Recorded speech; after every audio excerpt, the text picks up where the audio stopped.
So, with your conversations with other Republican colleagues on the Senate Intel Committee, I'm thinking of Chairman Senator Tom Cotton, amongst others. No one really knows what the clear goal here is. I don't know. Again, I start with the premise that Maduro is a bad guy and increasing pressure on Maduro. If there was a plan, trying, and remember, our government, I should have made this clear earlier, our government, not just under Trump, but under Biden, and I believe maybe even back to Trump 1, we have not we've acknowledged originally this guy Guaido, who was as the opposition leader, as more legitimate government of Venezuela. When the election took place, we and most other nations acknowledged that the opposition had won. So, this is not, I disagree with the president on this, but this is not a change in policy. We have been against the Maduro government for many years. And I think the president could actually probably find some bipartisan support if he was laying out, here's what we want to try to do. And here's how we're going to do it with other partners in the region. But the notion of,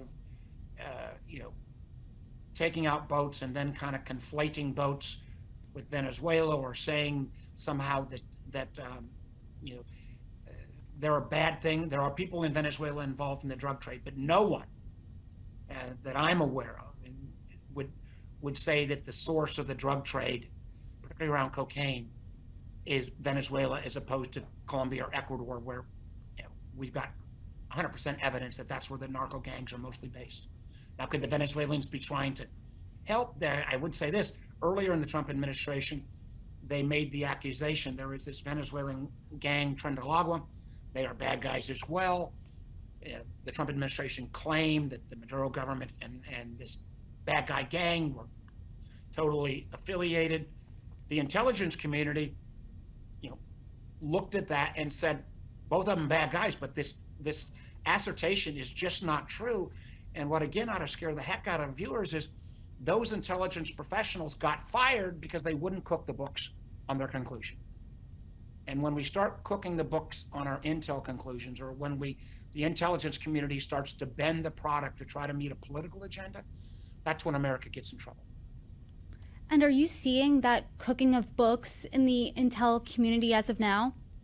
I am continually, and I've been worried about this and had spoken out on it repeatedly, that with the number of intelligence professionals that continue to be fired, with the fact that senior military leadership, this 3-star general who ran NSA, got fired without reason, the General Cruz, who runs the Defense Intelligence, gets fired without reason, when the Tulsi Gabbard, the director of national intelligence, is so callous with the identities of people who are working undercover for our government and exposing their identities. I know what kind of pressure the intelligence community is under.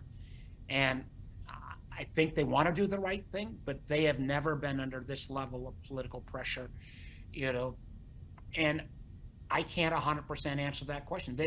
And one of the things, and again, please don't take my word for it, many of our intelligence partners around the world are starting to think, well, can we really share intelligence with America the same way if it's not going to be kept secret and they're not going to keep the secrets? And I go back to the Tulsi Gabbard, Pete Hegseth, misuse of signal when there was a strike on Qatar earlier, on Yemen earlier in the year. And again, don't take my word for it. The Dutch, in the public press in the Netherlands, said the quiet part out loud. We don't know if we can continue to share intelligence with America because they may not keep the secret. And that makes America less safe. Senator, I'm going to end with a question that one of your constituents had, and that was, we're seeing this uptick in military presence off the coast of Venezuela. We're seeing these boats being struck by the U.S. military. Can you confidently say that the United States is not going to war with Venezuela? No, I cannot confidently say that.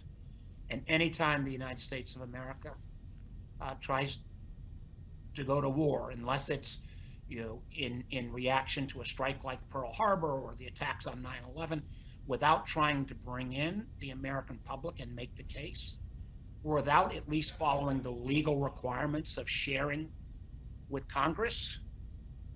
I don't think there's ever been an example of that where it worked out in America's long-term interest, and that scares the dickens out of me. Well, Senator, we have to end it there. But I mean, as we see developments, this is a rapidly changing situation. And as you can share things with us, I hope you can come back on and break it down with me. Thank you so much for the time today. You're welcome back anytime. Thank you so much, Brittany. I appreciate it.